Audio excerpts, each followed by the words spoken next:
Social media पर जैन समाज के सबसे लोकप्रिय आप सबके आपके द्वारा बनाए गए चैनल महालक्ष्मी की ओर से सादा जय जिनेंद्र 8 बजे आपके पास आए हैं कुछ खास आपके बारे में करने। आज दान, सिर्फ दान की महिमा करेंगे। बात हर जगह दान दिया जाता है, कोई कार्यक्रम हो बड़े बड़े दानवीर आके भामाशाह बनकर दान देते हैं।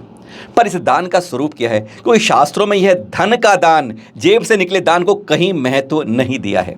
पर आज वह 4 दान गौण हो गए हैं और यह धन आज बोलने लग गया है, धर्म पर हावी हो गया है। क्या इससे आत्मशुद्धता प्राप्त होती है? क्या इस दान से हमारे कर्मों की निर्जरा होती है? क्योंकि दान का एक शब्द मोटा मोटा तो यह सीखा है, किसी जरूरतमंद को सहायता कर देना वही दान कहलाता है। यानी अपनी चीज को छोड़कर दूसरे की सहायता कर दी जाए वह दान कहा जाता है। और वह दान का दुरुपयोग करता है तो नुकसान उसको नहीं हमारे को भी पड़ता है, वह उपयोग करता है तो उसका लाभ हमें भी मिलता है, यह कहा गया है। पर हम उन 4 दानों को गौण करके अभय दान, शास्त्र दान, आहार दान आदि को करके आज हम धन दान के रूप में समझते हैं कि जैसे हमने सब कुछ कर लिया। दान कैसा करना चाहिए? अगर हमें दान करना है, कर्मों की निर्जरा हो अपनी, दूसरे का सहयोग हो, या फिर अपनी आत्मशुद्धता, हमारे अंदर समता है, कषाय कम हो, किस लिए दान करते हैं हम? एक लक्ष्य सामने होना चाहिए। सबसे पहला लक्ष्य दान का होता है केवल दूसरे का उपकार करना, पर हम चाहते हैं आत्मविशुद्धि के रास्ते पर बढ़ जाना भी। साधु को करें तो क्या, श्रावक को करें तो क्या, और जरूरतमंद को करें तो दान। दान के भी कई रूप होते हैं और दान का उपयोग इस बारे में आप और हम शायद नहीं समझ पाएंगे, क्योंकि हम तो समझते हैं हमने किसी को 101 दान किया, बहुत बड़ा एहसान करके अपने कर्मों की निर्जरा कर ली और बहुत बड़ा काम कर लिया। पर हकीकत में दान का रूप क्या है, इसकी विशुद्धि क्या हो सकती है? सुनते हैं मुनि पुंगव श्री सुधा सागर जी महाराज से। दान का मुख्य उद्देश्य स्वस्याति सर्गो दानम अनुग्रहार्थम, सामने वाले का उपकार हो इसके लिए दान दिया जाता है। पहली बात अनुग्रहार्थम, हमारे पास कोई वस्तु है, सामने वाले पास नहीं है और उसकी जरूरत है, सामने वाले की जरूरत को पूरी कर देने का नाम है दान। अनुग्रह के लिए दिया जाता है। अब ऐसी कौन से मार्ग पे आप जाना चाहते हैं?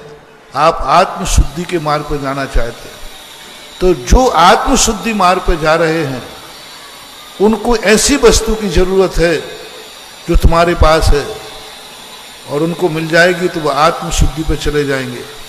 तो उनको दे देने से उनकी आत्मशुद्धि में तुमने जो दान दिया है उसके बदले में तुम्हें आत्मशुद्धि मिलेगी। सपोज कीजिए मुनि महाराज सामायिक करना चाहते हैं, लेकिन वो सामायिक कब कर पाएंगे? जब शरीर स्वस्थ रहेगा। और शरीर स्वस्थ कब रहेगा? ताकत जब भोजन मिलेगा। अब भोजन मिलेगा।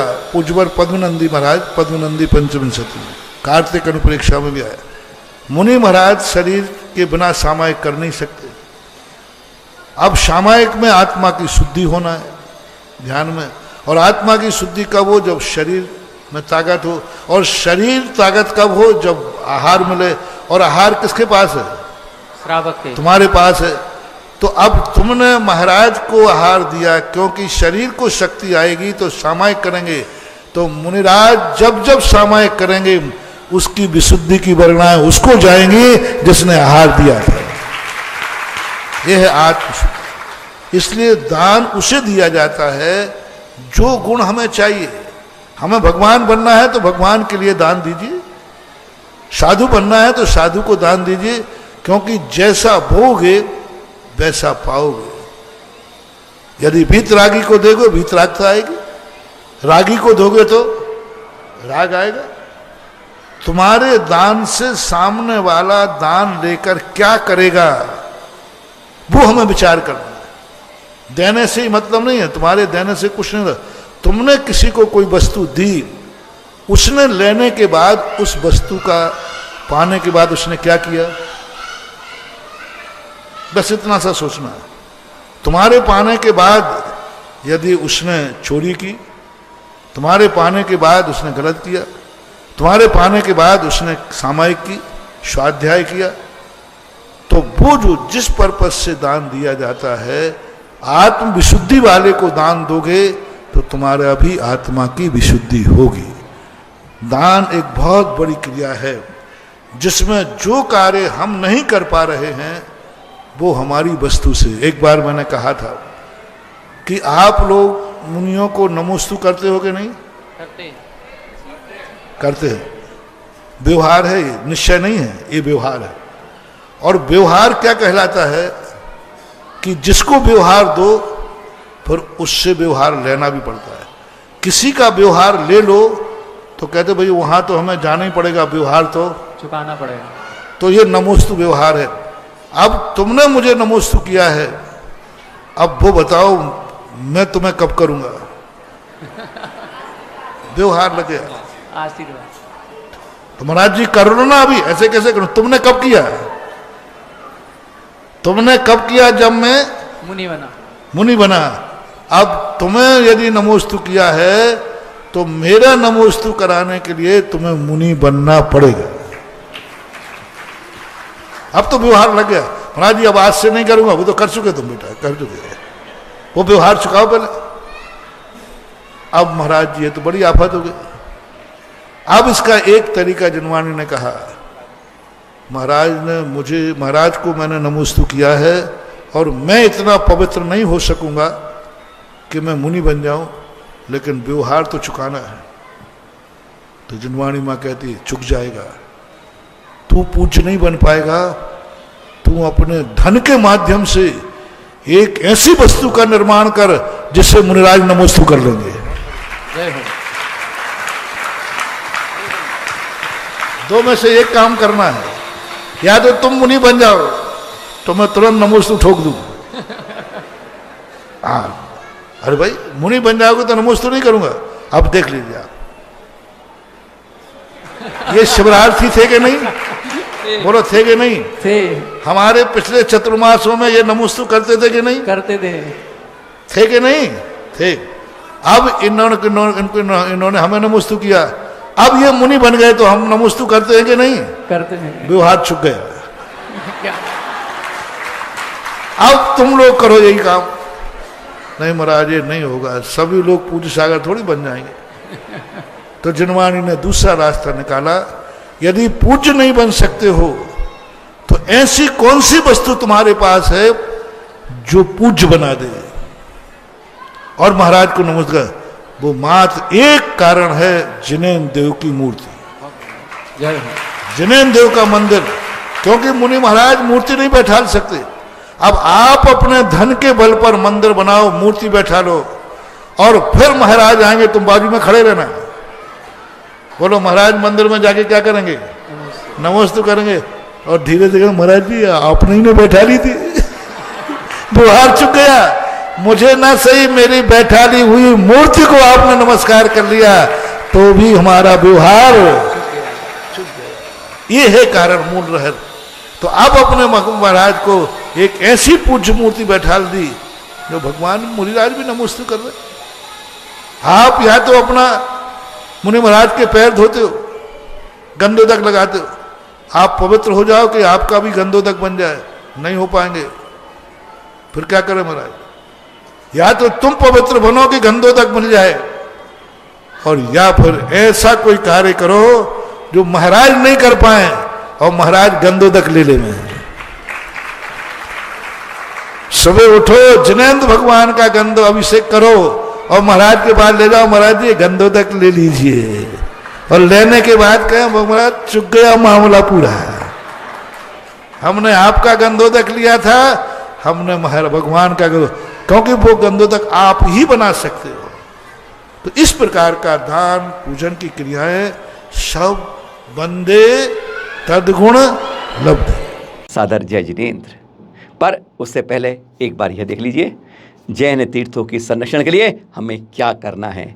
अब की बार बाजुओं में दम है, कुछ करके दिखा। वादा करिए हमारे साथ, संकल्प जैनों का टूटे ना और कोई तीर्थ छूटे ना।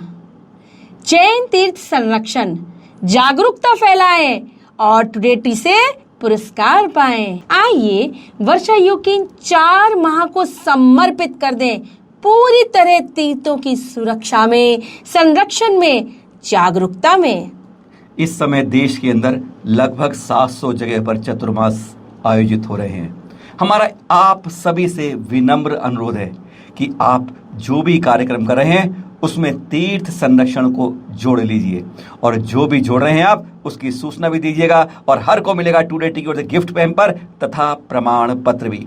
इन सब की सूचना आपको इस नंबर पर देनी होगी, जिससे आपको एक आईडी नंबर मिल जाएगा और आप इसमें जागरूकता में शामिल हो जाएंगे। नंबर से लिख लीजिए पहले आप 9717494975। और खास बात, दिल्ली और इसके आसपास 150 किलोमीटर की परिधि में, यानी हरियाणा में ले लीजिए, पश्चिमी उत्तर प्रदेश, पूर्वी राजस्थान, इन सब जगह में जितनी चतुर्मास आयोजक हैं लगभग 45, उन सब के लिए विशेष खास बात है। पर हाँ, आप लोगों को क्या करना क्या है इस चतुर्मास के दौरान।